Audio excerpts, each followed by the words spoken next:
नमस्कार, मैं रचना शर्मा। चढ़ती कला टाइम टीवी देख रहे हैं सभी दर्शकों का स्वागत करती हूं। आप देख रहे हैं हिंदी के समाचार। समाचारों की शुरुआत से पहले एक नजर आज के मुख्य सुर्खियों पर।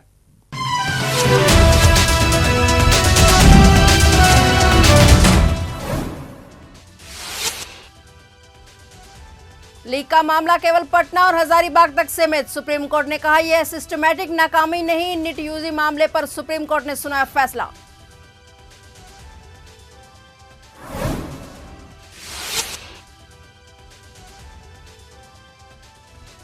दक्षिण दिल्ली के स्कूल को मिली बम से उड़ाने की धमकी, तुरंत कराया गया खाली। पुलिस प्रशासन में मचा हड़कंप।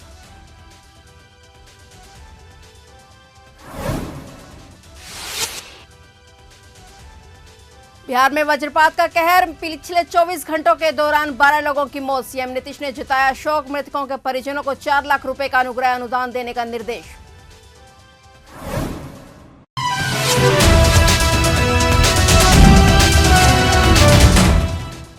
और अब समाचार विस्तार से।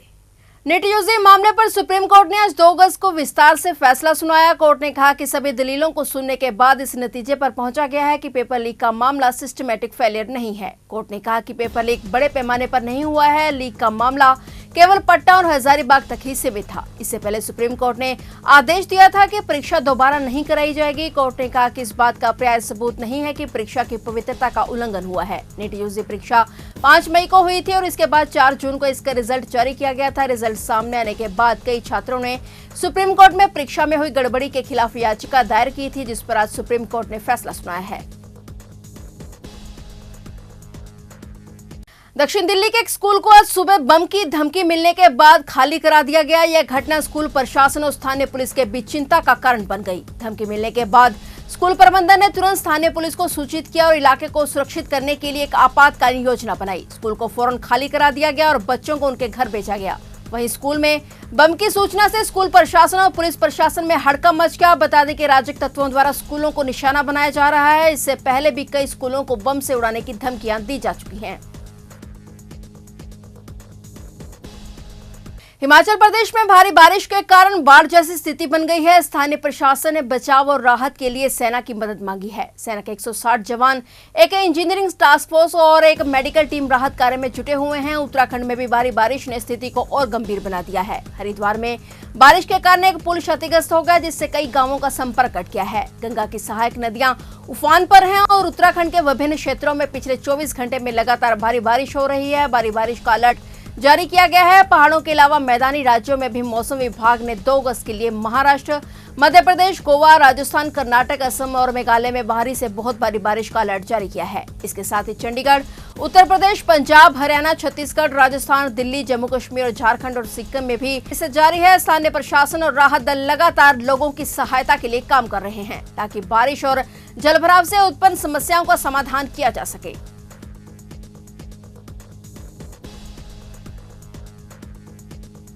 बिहार के 4 जिलों में पिछले 24 घंटे के दौरान वज्रपात की चपेट में आने से 12 से अधिक लोगों की मौत हो गई। मुख्यमंत्री नीतीश कुमार के कार्यालय की ओर से जारी एक बयान के अनुसार पिछले 24 घंटे के दौरान वज्रपात की चपेट में आने से गया जिले में 5, जहानाबाद जिले में 3 और रोहतास और नालंदा जिले में 2-2 व्यक्तियों की मौत हुई है। और मुख्यमंत्री ने इन मौतों पर गहरी शोक संवेदना व्यक्त की है। मुख्यमंत्री ने कहा कि आपदा की इस घड़ी में वे प्रभावित परिवारों के साथ हैं। नीतीश कुमार ने मृतकों के परिजनों को अविलंब 4-4 लाख रुपए का अनुग्रह अनुदान देने का निर्देश दिया है। मुख्यमंत्री ने लोगों से अपील की है कि वे खराब मौसम में पूरी सतर्कता बरतें। खराब मौसम होने पर वज्रपात से बचाव के लिए आपदा प्रबंधन विभाग द्वारा समय समय पर जारी किए गए सुझावों का अनुपालन करें और घरों में रहें और सुरक्षित रहें।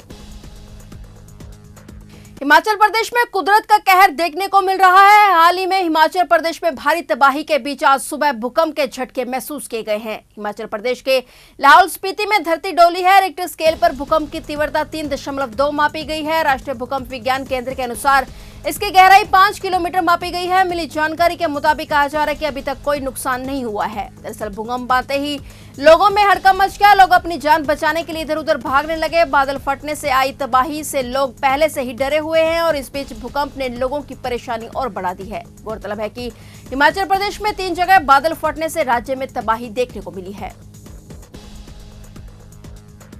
केदारनाथ में राहत बचाव कार्य के लिए केंद्र सरकार ने Mi-17 और चिनूक हेलीकॉप्टर उत्तराखंड भेजे, जिसके बाद केदारनाथ में फंसे लोगों का रेस्क्यू कर उन्हें वहां से बाहर निकाला गया। केदारनाथ में बादल फटने के बाद बड़ी संख्या में श्रद्धालु पहाड़ों के बीच फंस गए थे। भारी बारिश से हुए भूस्खलन के चलते रास्ते बंद हो गए और बारिश के पानी के साथ भूस्खलन का मलबा भी बह रहा है और इसकी चपेट में आने वाली हर चीज इसका हिस्सा बन जाती है। ऐसे में एनडीआरएफ के जवान लगातार रेस्क्यू ऑपरेशन में लगे हुए हैं और लोगों को रेस्क्यू करके सुरक्षित स्थानों पर पहुंचा रहे हैं। केदारनाथ यात्रा मार्ग पर फंसे यात्रियों को रेस्क्यू करने के लिए उत्तराखंड के जवानों ने दूसरे दिन रेस्क्यू ऑपरेशन चलाते हुए मनकुटिया क्षेत्र से 450 यात्रियों को सकुशल सोनप्रयाग पहुंचाया और अब तक 2200 से अधिक यात्रियों को सकुशल पैदल मार्ग से निकाला जा चुका है। रेस्क्यू ऑपरेशन लगातार जारी रहेगा।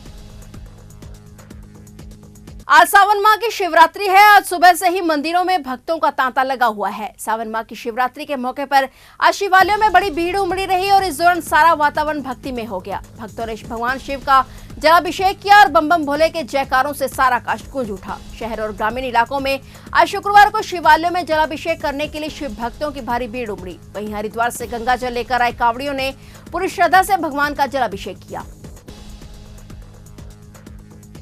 लोकसभा में विपक्ष के नेता राहुल गांधी ने दावा किया कि ईडी के अंदरूनी सूत्रों ने उन्हें बताया है कि केंद्रीय बजट 2024 पर चर्चा के दौरान उनके चक्रव्यूह भाषण के बाद उनके खिलाफ छापेमारी की योजना बनाई जा रही है। इस पर कांग्रेस नेता ने कहा कि वे खुली बाहें और चाय और बिस्किट के साथ केंद्रीय जांच एजेंसी का इंतजार कर रहे हैं। गांधी ने कहा कि जाहिर तौर पर 2-in-1 को मेरा चक्रव्यूह भाषण पसंद नहीं आया। ईडी के अंदरूनी सूत्रों ने मुझे बताया है कि छापेमारी की योजना बनाई जा रही है। यह बात तब सामने आई है जब 29 जुलाई को निचले सदन में बजट 2024 पर चर्चा के दौरान कांग्रेस सांसद ने प्रधानमंत्री नरेंद्र मोदी पर हमला किया था। अपने संबोधन में उन्होंने दावा किया कि पीएम मोदी ने भारतीयों को आधुनिक चक्रव्यूह में फंसा दिया है। उन्होंने कमल का निशान प्रदर्शित करने के लिए पीएम मोदी की आलोचना की और कहा कि 21वीं सदी में एक नया चक्रव्यूह रचा गया है।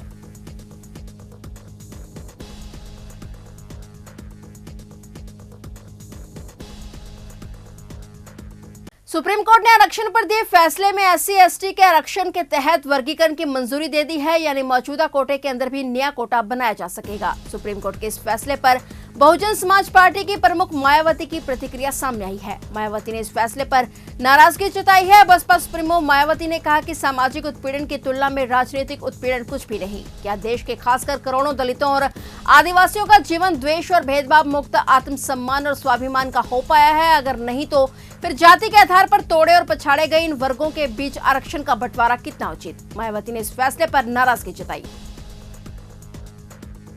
फिलहाल हिंदी के समाचारों में इतना ही और नए समाचारों के साथ फिर से हाजिर होंगे। तब तक के लिए देखते रहिए चढ़ती कला टाइम टीवी।